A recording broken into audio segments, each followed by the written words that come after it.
estamos recebendo aqui nos estúdios do Jornal da Manhã o ex-senador pelo PSDB, José Aníbal. Tudo bem, senador? Mais uma vez, obrigado pela visita. Fazia tempo que o senhor não vinha aqui à Jovem Pan, hein?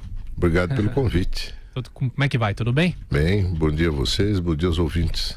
Bom, a gente já falou aqui no Jornal da Manhã sobre a polêmica em relação ao deputado Alexandre Frota. Inclusive, o senhor fez um pedido formal de impugnação da afiliação dele. Eu pergunto, que racha nesse PSDB? Agora é o novo, o velho? Como é que os mais antigos estão reagindo a essa afiliação que se deu essa semana? Olha, do que eu pude avaliar e ouvir, vários membros do PSDB, essa coisa dos mais antigos, membros diversos do PSDB, jovens, com mais idade, com menos idade, isso é uma forma muito pouco conceitual de definir política, de definir posições. Mas, enfim, muitos membros do PSDB, desde sexta-feira, começaram a ligar, conversar, dizer, olha, não é possível, há uma incompatibilidade entre essa filiação e tudo aquilo que nós representamos ou podemos ainda representar e daquilo que já fizemos. Não faz o menor sentido acolher essa filiação. Nenhum problema pessoal. E aí vieram várias coisas, várias coisas foram demonstradas, mostradas, feitas pelo Frota, uma postura política dele, de um modo geral, que nos estimularam, a mim e ao Pedro Tobias, entrar com uma ação de impugnação da filiação dele. Essa ação aparentemente não vai ser acolhida pela cúpula do partido, que vai deixá-la de lado, vai descartá-la. Parece haver por parte do governador João Dória um interesse em trazer figuras egressas do bolsonarismo, expelidas do bolsonarismo de alguma maneira, e que sejam críticas a Jair Bolsonaro. Já foi o caso do Paulo Marinho, que inclusive assumiu a presidência do PSDB do Rio de Janeiro, e agora o deputado Alexandre Frota. Esse perfil já configura uma tentativa do governador João Dória de se opor a Bolsonaro em 2022, a seu ver? Olha, são várias questões, né, velho? Você colocou aí. Não só essa, isso já é um preâmbulo para 2022. A primeira é que o PSDB ainda tem estatuto, regimento, então não é essa história de que não vai acolher. Tem que acolher, porque a representação é muito fundada. E aquilo que foi dito ontem, ligeiramente pelo presidente estadual do PSDB, não tem nenhuma procedência. O ato de filiação foi realizado, a ficha foi avalizada por ele, presidente estadual, pelo presidente nacional, e nós temos todas as condições de fazer recurso e vamos fazer. Eu quero insistir nesse ponto porque está tendo muito atropelo de regimento ou tentativa de estatuto do PSDB.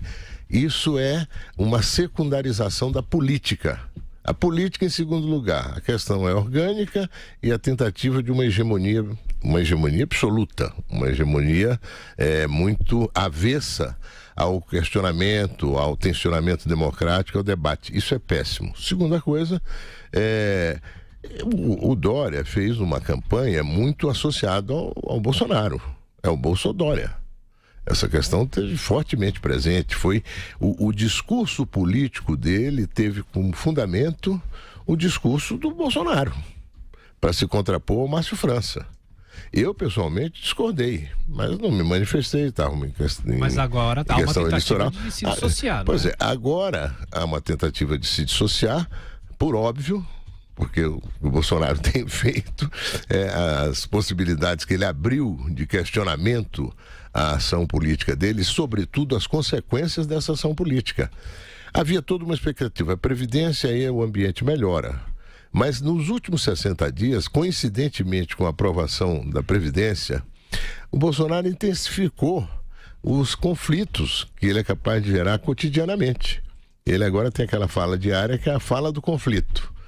Então ele abre conflito no exterior, no interior, dentro do governo e começa a gerar um ambiente que é muito pouco propício àquilo que a gente mais quer, investimento. O Brasil está brigando com a Noruega. A Noruega tem o maior fundo de investimento do mundo, 1 trilhão e 100 bilhões de euros. Eles fizeram bom proveito do petróleo que descobriram em 90. Vou ficar brigando com a Noruega. A Noruega tem uma preocupação central com sustentabilidade. Vamos lá negociar com eles para eles investirem em saneamento no Brasil. Enfim, não há uma iniciativa de governo que seja de resultado positivo. Daqui a pouco, como disse o próprio Blairo Maggi, que já foi uma espécie de rei da soja do Brasil, isso vai impactar exportações agrícolas do Brasil. Os alemães já estão falando disso. Ou seja, como é que alguém com razoável sensibilidade e compromisso com que o Brasil volte a crescer pode estar apoiando o Bolsonaro totalmente? Tem que divergir mesmo, por óbvio. E aí, eu pessoalmente acho que o PSDB tem que ter uma posição de oposição ao governo Bolsonaro. E isso não é uma posição definida no partido ainda. Amanhã nós vamos ter uma reunião da Executiva Nacional em Brasília e essa questão vai estar na pauta. Se fazemos uma oposição firme ao governo Bolsonaro, apoiar as reformas têm a cara do PSDB. Nós fizemos reforma, nós quisemos fazer... Tivemos empenho forte em tentar fazer a reforma da Previdência. Eu ainda lembro do Reynolds Stefanes com os quadros lá em 95, 96, mostrando, olha, o déficit já é de 16 bilhões, mas pode chegar a 160 bilhões, pode chegar a 500 bilhões. Ele tinha toda a razão e olhava para aquilo. Como se daria essa oposição se algumas pautas relevantes têm total endosso aí do PSDB, inclusive uma participação direta na reforma da Previdência, como aconteceu aí? Como se daria essa oposição? Pautas nacionais. Previdência é uma pauta do país. É uma pauta de sobrevivência do país fiscal. O presidente já disse, ao seu modo, sexta-feira passada, acabou o dinheiro. Tem de onde tirar mais. Não é? E essa discussão de reforma tributária, eu lembro sempre do Everardo Maciel, ele diz, olha, a questão é a sociedade se pôr de acordo com qual vai ser o tamanho do Estado. Porque com esse Estado que está aí, como é que você vai reduzir carga tributária? O Raul disse, olha, se há mais sonegação do que pagamento. Você já imaginou se todo mundo pagasse, então, a carga tributária no Brasil seria de 70%, né? Isso não existe. Quer dizer, o que tem é que racionalizar a carga tributária e fazer com que efetivamente aquilo que é cobrado seja pago. A respeito das indefinições que o senhor falou, né? O senhor citou uma delas internamente dentro do partido. Eu nunca entendi muito bem qual é a posição do Dória no partido tradicionalmente, vendo o PSDB como tradicional. Porque algumas declarações de alguns líderes do PSDB parece que colocam o Dória como sendo um membro do partido, obviamente, mas alguém com posições muito distintas. E tem essa história agora do novo PSDB e o Frota estaria entrando já dentro dessa perspectiva do novo PSDB.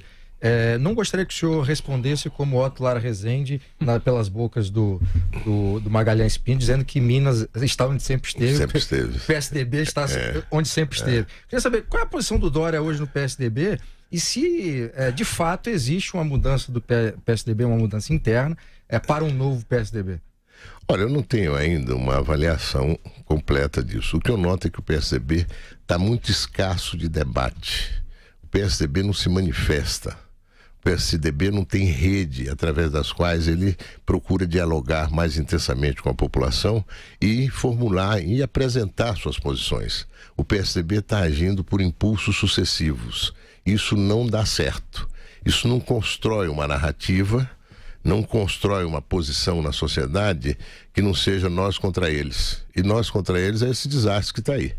Nós temos que trabalhar, isso é uma diferença do PSDB, e o PSDB fez essa diferença quando entrou no cenário político, é no diálogo, é na busca de convergências e nos bons diagnósticos para enfrentar os permanentes problemas econômicos que o Brasil tem. Então, eu acho que hoje o PSDB não se encontra. Eu vejo deputado, ontem à noite me ligou um, dizendo, mas o que nós vamos fazer? E um deputado relevante. Mas qual o caminho? O PSDB está um pouco perdido, não é? Por quê? Porque é uma ação de muito marketing, de muita criação de um ícone aqui, outro ícone ali e tal. Agora essa coisa do Frota, o Frota com Dória e em cima o cartaz de novo PSDB. Que, pelo amor de Deus, o que é isso? O que significa isso? A meu ver, nada. Nada. Do ponto de vista do eleitor, do cidadão, não significa nada. Porque não tem uma construção política sobre isso. Ah, nós somos a favor de reforma. A reforma do PSDB nasceu reformista. Nós fizemos a reforma patrimonial, a quebra dos monopólios, reforma administrativa, um pouco de previdenciária. Nós fizemos várias mudanças, lei de responsabilidade fiscal, enfim. E continuamos defendendo a reforma da Previdência, a mãe de todas as reformas, como dizia o Mário Cova, a reforma política. E de volta com o ex-senador pelo PSDB, José Aníbal Vera Magalhães. Senador, um dos dilemas do PSDB, velho ou novo, segue sendo a convivência no partido ainda de pessoas acusadas em recentes escândalos de corrupção. Estão lá ainda o deputado federal Aécio Neves, o ex-governador Beto Richa, o ex-governador Marconi Perillo, e a cúpula nova ligada a João Dória quer fazer um convite para que eles se retirem sob pena de, se não fizerem, serem expulsos. Qual é a sua posição sobre o que o partido deve fazer com os seus próprios acusados? Eu acho que é aquilo que define o novo estatuto, o código de ética do partido. Não é? Se transitado em julgado, é expulso do partido, não é? Se condenado. E o que é o trânsito em julgado para o senhor? É condenação em segunda instância ou é só ao final de todos os... Não, eu acho que é condenação. Condenou, essa coisa de segunda, terceira, não, condenou. Condenado, porque o terreno da política, ele não se presta a muita especulação. Não é? Se a pessoa foi condenada, ela foi condenada. Ela pode recorrer fora do partido.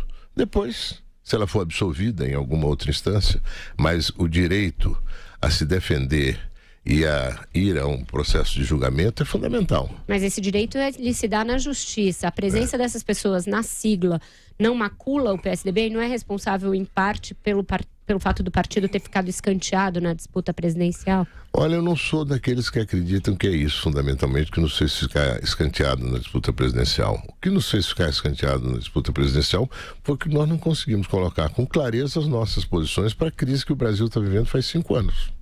Isso não passou. A população enfadada, a população... mas o PT teve 40 e poucos % dos votos. Conseguiu ser um polo no processo eleitoral. Nós não conseguimos. Com nossas posições, com aquilo que nós já tínhamos feito, nós não conseguimos nos colocar. Você acha que foi só por causa do Aécio? Você acha que o Brasil inteiro refletiu sobre a questão? Lá em Rondônia, onde eu nasci, lá no Rio Grande do Sul, o que as pessoas refletiram foi: o PSDB não está conseguindo colocar a sua posição nesta eleição. Não deixou isso claro. Perdeu a condição de polarização. Uma eleição num país gigantesco como esse, necessariamente tem uma tendência a polarizar, não é? Então nós não conseguimos, não fomos nem uma terceira via. A terceira via foi o Ciro, nem quarta. Enfim, nós não o custo disso aí não nos foi imposto pelo Aécio.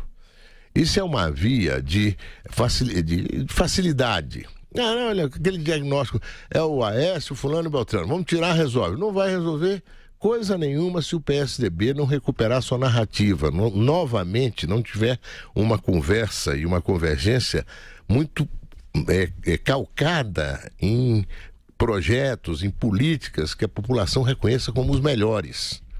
Esse é o esforço que nós temos que fazer.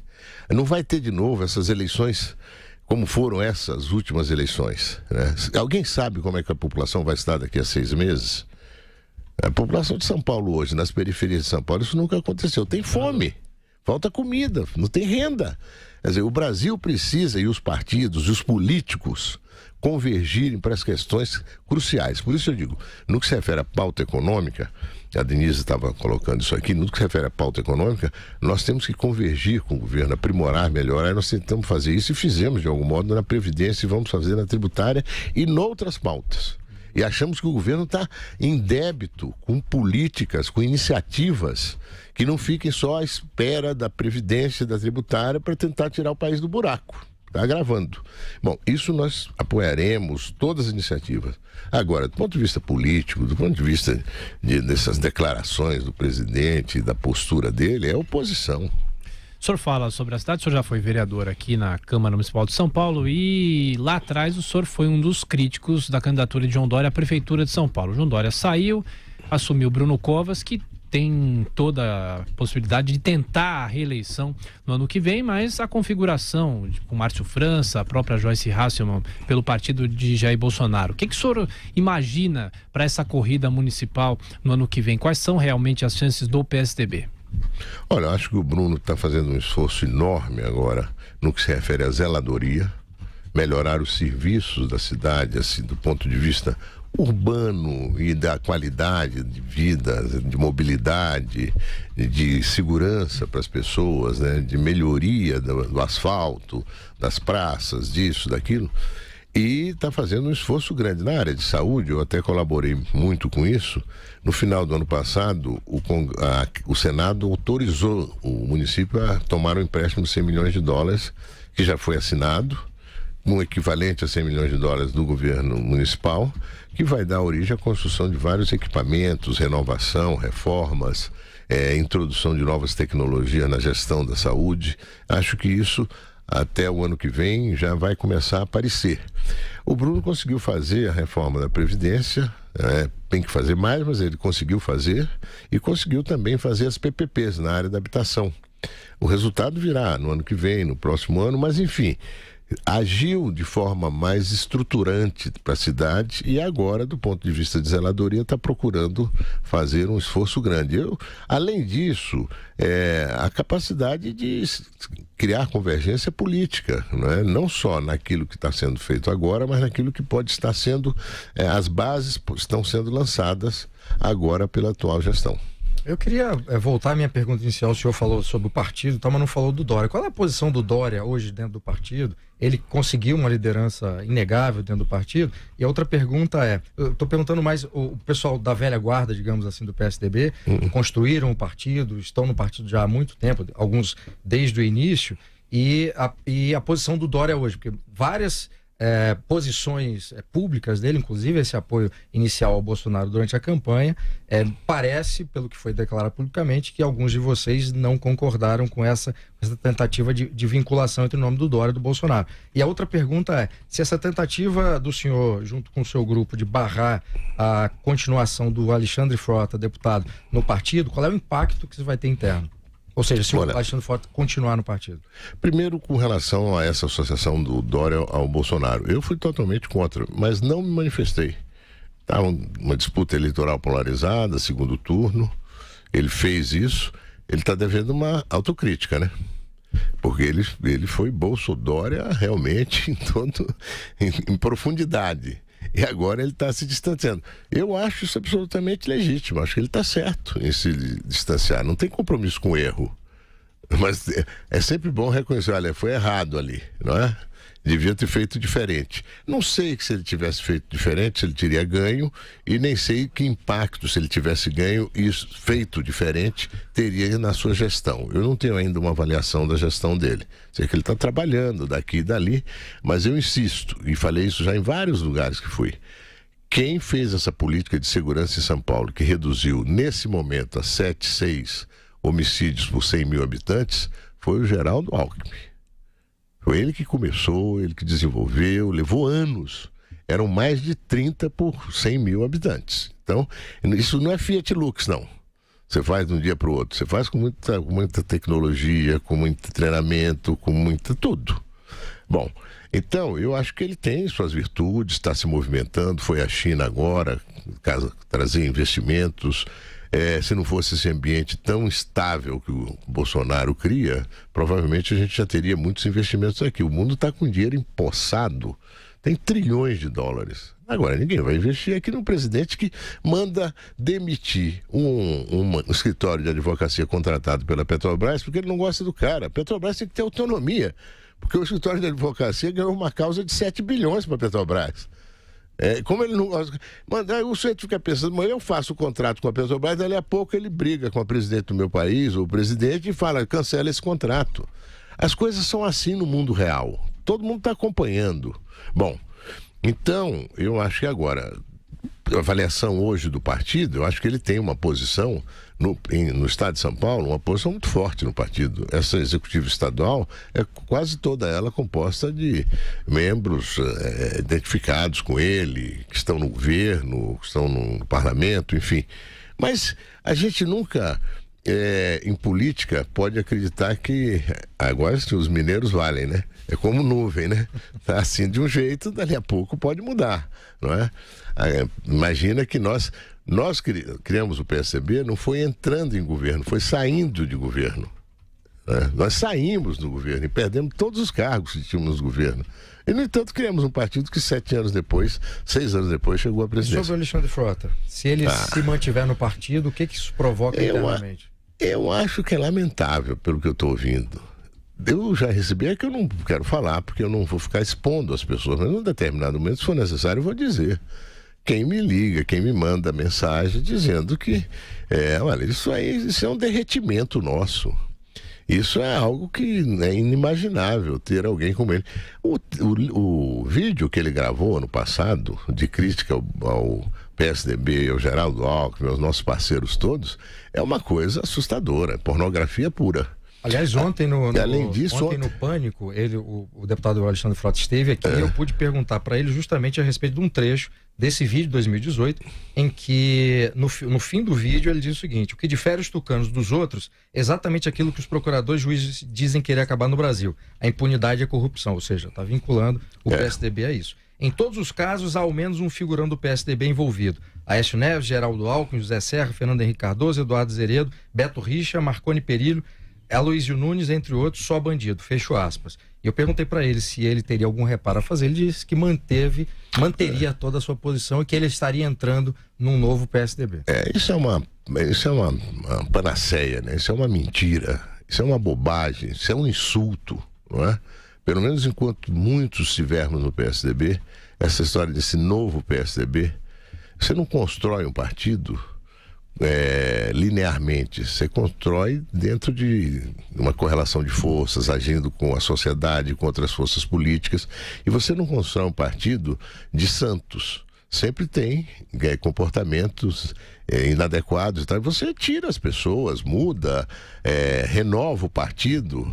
Agora, a visão desse sujeito é uma visão absolutamente maniqueísta de alguém que não tem eira nem beira na política. Ele ontem mesmo me disseram que num programa que ele foi à noite, ele admitiu a candidatura do Bruno, mas admitiu assim, pode ser, mas pode também não acontecer. Ele, no dia que se filiou, deu uma entrevista na Folha, de manhã, em que ele disse que o candidato dele é a Joyce, não é? E, enfim, é uma coisa absurda. Uma pessoa dessa é deletéria, é desagregadora. Não tem como ficar dentro, não acrescenta nada. E, por último, o comportamento dele na Câmara. Olha, mas ele aprovou a Previdência. No primeiro turno, no segundo ele se absteve para mandar recado. No parlamento, a gente tem um princípio que é o seguinte: você pode votar como quiser, né? Tal, mas enfim, há sempre um processo de diálogo, você consegue avaliar. A Vera Magalhães é especialista nisso, tantos vão votar a favor, tantos contra, mais ou menos, quem sabe. Agora, o parlamentar dar recado no painel é inaceitável. Ele tem que se posicionar, ele tem que antes dizer, olha, eu vou votar desse jeito, eu vou votar em matérias tão importante como essa da Previdência. Ele mandou um recado. Para quê? Para que o pessoal do Bolsonaro satisfizesse algum desejo dele, alguma vontade dele. Como ele não teve vontade nenhuma atendida, ele acabou sendo expulso. E eu acho que eles fizeram bem. Agora, vir para o PSDB? Não. A última pergunta, senador Denise Campos de Toledo. Senador, eu ainda tenho dúvida quanto a essa questão da oposição em relação ao governo. Seria na pauta de costumes e como se mobilizar no Congresso e conseguir essa adesão. Tem uma unidade do PSDB em determinadas pautas, porque tem divergências internas do partido em relação a várias questões. Então, como é que o senhor acha que deveria ser essa organização lá no Congresso, no Senado, na Câmara, para marcar uma posição clara do partido? Tem que trabalhar muito. Eu concordo com você que não é fácil. Nós conseguimos uma grande unidade na matéria previdenciária, tivemos uma abstenção ou voto contra apenas. Agora, para construir essa posição de oposição, que não é só de costumes, mas é também no dia a dia do governo, na gestão do governo, não é? Nas coisas que poderiam estar sendo feitas que não estão sendo feitas. Rapidinho, uma que eu acho que o governo perde a oportunidade de fazer é usar recursos do Sistema S para colocar centenas de milhares de jovens aprendendo a trabalhar esse objeto aqui com a habilidade que vocês todos trabalham, aprendendo a desenvolver programas, etc. No Enem, nós temos milhões de jovens abandonados. Use esses recursos, faz um programa forte, iniciativa, governo que constrói posições. Finalmente isso não acontece. O PSDB tem que fazer isso. Mas isso pode é que vai criar. Proposta, né? Mas claro, mas o PSDB está com uma inércia enorme. Está meio paralisado do ponto de vista de formulação, de elaboração. Precisa rapidamente recuperar essa iniciativa. Eu acredito que é possível. Se não for, paciência. Senador Zé Aníbal, mais uma vez, obrigado pela visita aqui aos estúdios do Jornal da Manhã e até a próxima. Muito obrigado, Tiago, Vera, o Bruno e a Denise, e até a próxima.